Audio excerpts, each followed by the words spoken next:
Pour la préparation de nos échantillons, on doit d'abord découper les pièces de patron, ensuite tailler ces mêmes pièces en tissu, puis les surjeter, les côtés représentant les latérales et les entrejambes.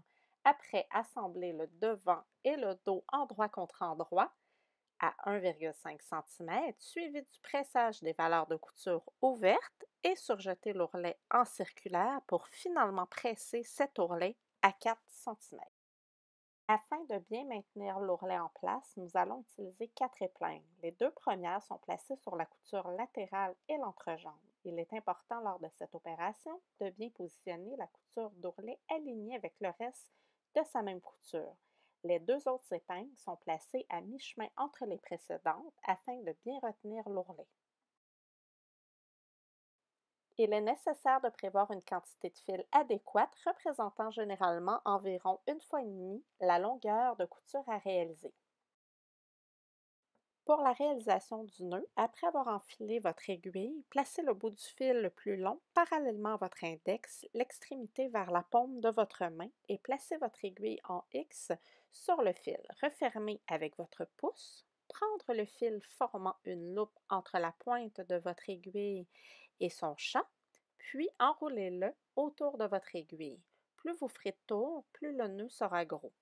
Poussez ensuite votre aiguille vers le haut en maintenant délicatement le nœud entre votre pouce et votre index. Finalement, coupez le fil restant après le nœud afin de conserver que 5 mm. Pour la réalisation d'un ourlet invisible, il convient d'effectuer un point chausson. Débutez cette manœuvre en positionnant votre nœud derrière la couture d'entrejambe afin de la cacher. Maintenez votre aiguille dans votre main avec laquelle vous êtes le plus habile et votre ourlet dans l'autre. Vous débuterez directement sur le fil de couture droite du surjet et en diagonale, attrapez une petite fibre de la portion vêtement en piquant de bas en haut.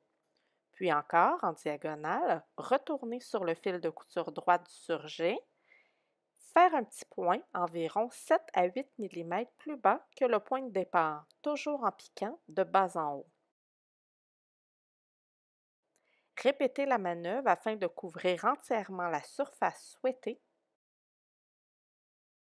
L'exemple présenté ici est pour droitier. Si vous êtes gaucher, le principe reste le même, mais votre ourlet sera retenu par votre main droite. Pour les gauchers, les points seront aussi effectués de bas en haut.